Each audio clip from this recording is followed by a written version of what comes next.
Welcome to the Ocala Polo Show. I'm Barbara Hooper, joined today by Dr. Lauren Proctor-Brown of the Ocala Polo Club. Lauren, thank you for joining us. My pleasure. Well, it was a very successful summer season. I know you guys dodged a few thunderstorms along the way, but let's talk about some of your favorite moments. I think the season finale was amazing. I think that was a great women's league match. Personally, it was a great match for myself, and I think we had some really great women out there. That's one of my favorites. So everybody knows I love the women's league. And I think, there's so many great moments. We've had a lot of new players hit the field. Piccin Glynn hit the grass for the first time. We had some visiting players. Sissy Sugarman was visiting and, hit the grass and had a great day. So that's always just really satisfying to see. It's really satisfying to have new people come in town. And especially in the summer, we get so many new people, so many people who it's their first time hitting the grass. And we have so many more, welcoming players that play all summer long to welcome them into the fold. So it's a little bit more low key in the summer, and we can have some laughs and shake things off and, have a grand old time. So it was great. And I noticed going out there too that your fan base is also growing, so they had fun watching y'all. Yeah, we love the summer fans too, because the summer fans are the diehard fans. Yes. They're stuck here in Florida with the rest of us, right? We're just trying to make the most of it, being hot and sweaty. But luckily the evenings were pretty good. The weather was a little bit more unpredictable than I would have liked, but I'm working on my, weatherman certification.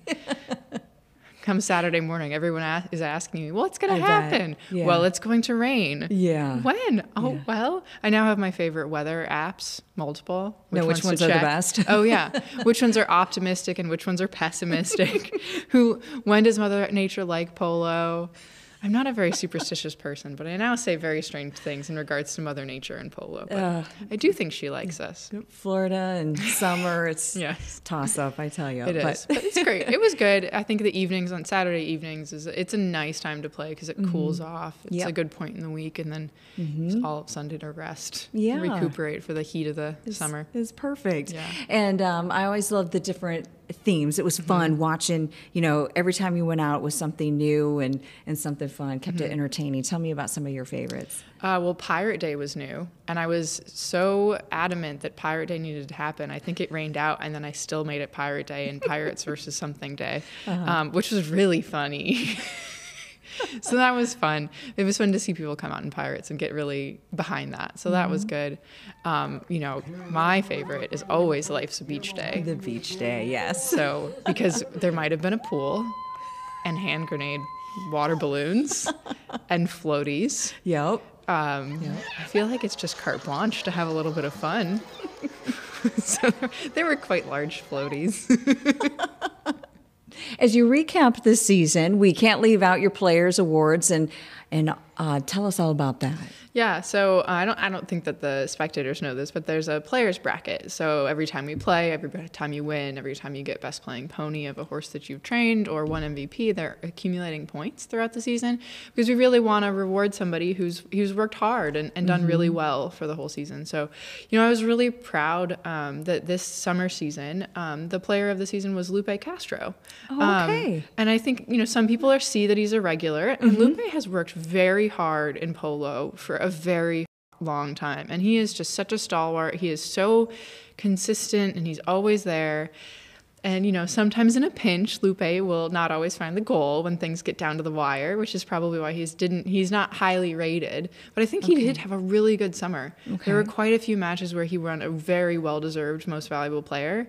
And then the bracket speaks for itself. He had the most points for the whole summer, so he won the player of the season. Wonderful. And I think it's really nice to reward those people who don't normally always get the spotlight. So I think that was really nice. And then our most improved player of the season was Piccin Glynn of Piccin Glynn. Excellent. And she had a phenomenal breakout season.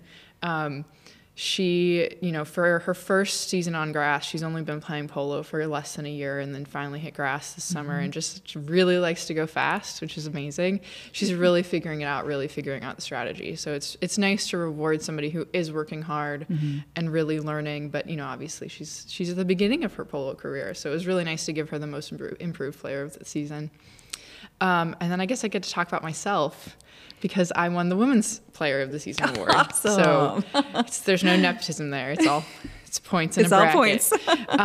So that's pretty cool. Congratulations. I've been working hard, and you know, personally, it's been Polo and I have been in a struggle together and growing up together, and you know, I've started 6 years ago, so it's pretty cool to have gotten to where I am, and I know my rating went up, so I'm no longer a -1. Okay. So okay, that's cool for me too. So I guess a little. It's nice to grow in polo, but yeah, and then we always also reward a horse of the year, so of the season. So Team Resolute mounted a lot of people this summer. If nobody was paying attention to the sideline, we worked very hard. My barn worked very hard. All of our ponies worked very hard. We had lots of new players, which meant lots of our horses on the field.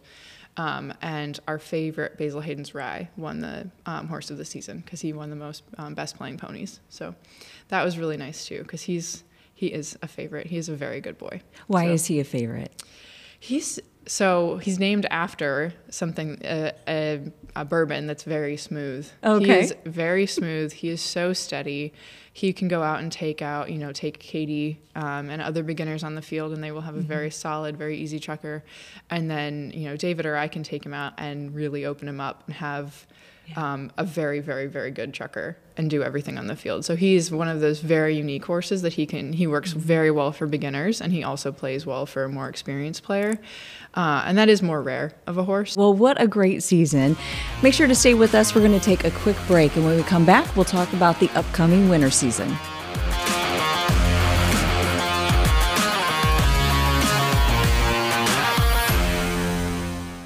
Hi, I'm Piccin Glynn. As an equestrian and an attorney, I know how an injury can affect your life. Our sole focus is to do everything in our power to help you get back to what matters most.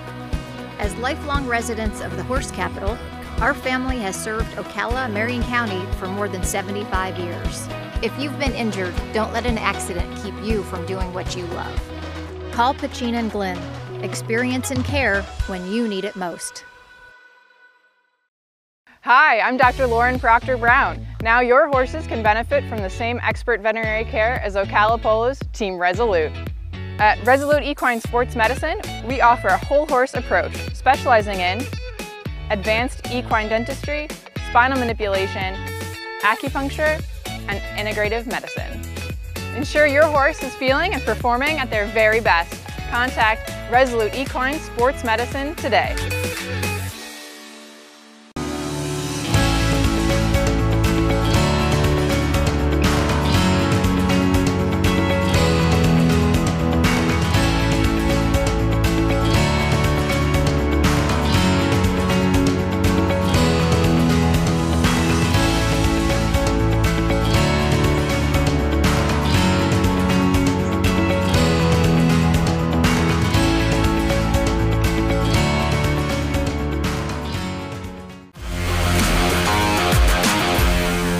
Now we shift gears, and the winter season is upon us. From December through March, Sundays at 1 p.m. at the Florida Horse Park. It's a different time of day and cooler weather, thank goodness. What would you like everyone to know about this upcoming winter season? There is one Monday, so that's what we did sneak in. Christmas falls on a Sunday, and I might like polo enough to play polo on Christmas, because that would be actually a great Christmas. We did decide that probably I was the only one that would do that. So we are having a Boxing Day match because that's the federal holiday. So there is a Monday, which is very odd. So I do want to point that out to people. There's a Monday, 1 p.m., December 26th for Boxing Day. And then there's lots of other themes where we're doing the Julie Braswell Cup is back. The Beth Rose Cup is back. So we always love those. The Laneway Cup is going into its 3rd year. So those are kind of fun because we can see the transition, see how those go, you know, having annual cups like that. We're going to do a seniors match. That is a USPA mass seniors tournament. So there's an age limit on that one. So that's kind of nice because that's, you know, that focuses on our slightly more mature players. I don't think I can say that because David will be playing in that. So I don't think we can go with mature. I feel like we just have to go with seasoned. Seasoned. That sounds good. Yes. And the themes are back. A lot of the themes that we know before. Okay. I think I snuck pirates back in because it was so much fun. We're highlighting thoroughbreds on the second weekend of the year. We're highlighting our pooches, polo for pooches, for the opening day because those are all close to our hearts. So yeah. I think it'll be a great time. The biggest change everyone will see is the main sideline will now be closed. So Really? There's no more free community parking on the main sideline side. We just have to control the spectators. We're growing so much, and it's very exciting. Yes. So we did do a general admission section too, and it's very inexpensive. It'll be $5 a person just to do general admission, just to be in there without tailgating. So because we were asked about that one a lot, but tailgating is the same as always, with and without a tent. We've got lots of season pass people coming back already, so it's very exciting. I think it'll be a really full sideline, and the Boosters Club is back in full force, so we're very excited about them. The other sideline, secret hack, if anybody actually watches this, is still free, but you have to picnic. You can't tailgate. So you'll be parking off the field because that's field 2. So we don't want to drive on that one. But you can still see it polo for free because we do like being accessible. You can just walk around and you can lay walk down a blanket and then have a nice little picnic Nice. and lay down a blanket. Yeah. It's very flat because it's still a polo field. So we just don't want ruts on it because that would kind of ruin our practice fields. Yeah. Yeah. Okay. So, but there is still a very inexpensive way. And it is pretty inexpensive, I think, for a family. It is. So, yeah. For sure. I think it's really a good time. So bring all your friends. Now, something big is happening soon, coming up February 24th through the 26th. Let's go ahead and save the date for that one. Can you tell us, what's going on? We love the Wounded Warriors Project, and our Horses and Heroes Day was such a success last year that we decided we should expand it to include the whole weekend. So Friday night, February 24th, we're having the Polo Ball, which is a black tie fundraiser for the Wounded Warriors Project, which we're very excited about. And where's that going to be held? It's going to be at the Equestrian Hotel at the World Equestrian Center, Friday night, February 24th. So, and tickets are on sale at ocalapolo.com. Okay. That's exciting. It is. That's going to be a lot of fun. Yes. All dressed up and everything. Yeah. For a good cause. For a very good cause. It's very close to our hearts, and I think a lot of people feel that way. Well, if you have some horse knowledge and always wanted to try, learning polo has never been easier, and it's a lot less intimidating, and Ocala Polo makes it easy. So what do they need to do? Yeah, so you just need to get a hold of us, either Facebook or the website. Any way, it basically all comes to me, and then I hook you up with David Eldridge, who does all the lessons and organizes everything. You come out, all you need is your helmet, your boots. We give you mallets, the balls, and a horse, and everything that goes on them, and get you started. As long as you're comfortable cantering with confidence, is usually what we say, because we're going to take one hand off the reins. You're in a neck rein. Put a mallet in that hand and teach you everything you've ever needed to know.